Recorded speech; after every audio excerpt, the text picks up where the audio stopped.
सृष्टि का सृजन होने के बाद भगवान शिव, जिन्हें भक्त भोलेनाथ के नाम से भी जानते हैं, कैलाश पर्वत पर अपने निवास में ध्यानस्थ थे।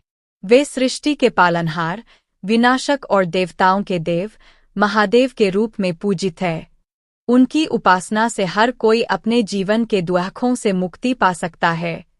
भोलेनाथ, जैसे कि उनके नाम से ही स्पष्ट होता है, बड़े सरल और भोले स्वभाव के माने जाते हैं। उनके भक्तों में गरीब और अमीर सभी शामिल थे, लेकिन वे किसी भेदभाव के बिना सब पर कृपा करते थे। इस कथा का आरंभ एक छोटे से गांव से होता है, जहां एक गरीब किसान अपने परिवार के साथ रहता था। उसकी आर्थिक स्थिति बहुत खराब थी, लेकिन उसके पास श्रद्धा और विश्वास की असीम दौलत थी। वह किसान नियमित रूप से भगवान शिव की उपासना करता था और उसे यह विश्वास था कि एक दिन उसकी भक्ति रंग लाएगी।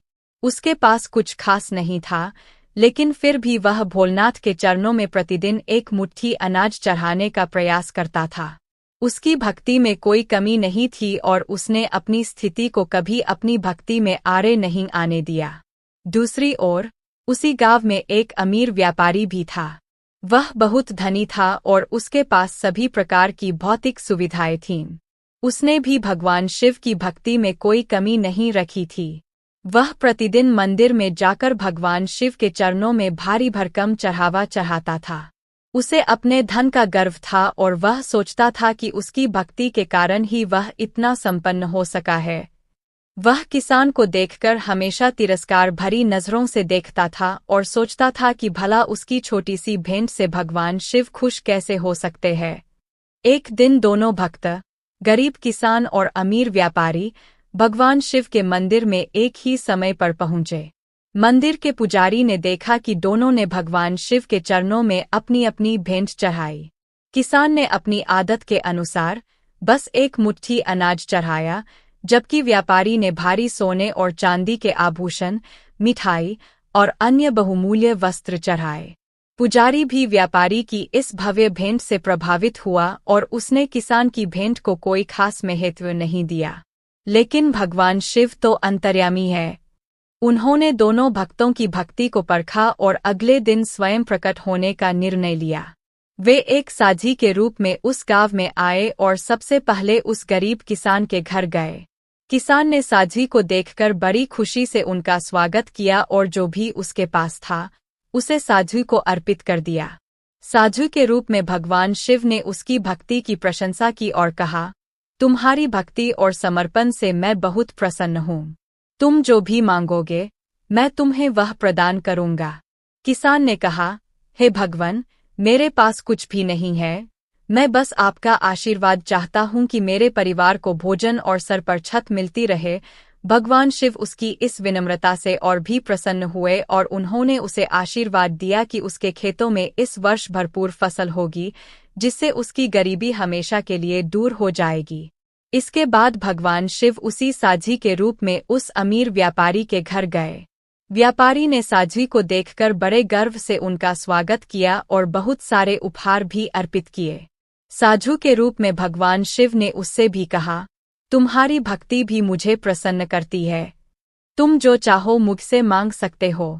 व्यापारी ने सोचा कि यह साझी कोई साधारण व्यक्ति नहीं है और उसने कहा, हे महात्मा, मेरे पास पहले से ही बहुत धन दौलत है। मैं और अधिक धन और संपत्ति की कामना करता हूँ। मुझे और अमीर बनाइए। भगवान शिव ने उसके इस लालच को देखकर मुस्कराते हुए कहा, तथास्तु, और उसे आशीर्वाद देकर वहां से चले गए। अगले दिन जब व्यापारी अपने खजाने को देखने गया, तो उसने देखा कि उसका सारा सोना चांदी किसी अज्ञात कारण से गायब हो गया है। उसके व्यापार में भी नुकसान होने लगा। व्यापारी को समझ में नहीं आया कि ऐसा क्यों हुआ। वह तुरंत मंदिर गया और भगवान शिव से प्रार्थना की। उसी समय उसे भगवान शिव का दिव्य संदेश मिला कि तुम्हारी भक्ति में सच्चा समर्पण और विनम्रता नहीं थी। तुमने केवल अपने धन का दिखावा किया, जबकि उस गरीब किसान ने अपनी स्थिति के बावजूद सच्चे मन से मेरी पूजा की। अब तुम्हें समझना होगा कि सच्ची भक्ति का क्या अर्थ है। यह सुनकर व्यापारी को अपनी गलती का एहसास हुआ और उसने अपनी सारी संपत्ति को त्यागकर सच्ची भक्ति के मार्ग पर चलने का निर्णय लिया। उसने अपना धन गरीबों में बांट दिया और भगवान शिव के चरणों में समर्पण कर दिया।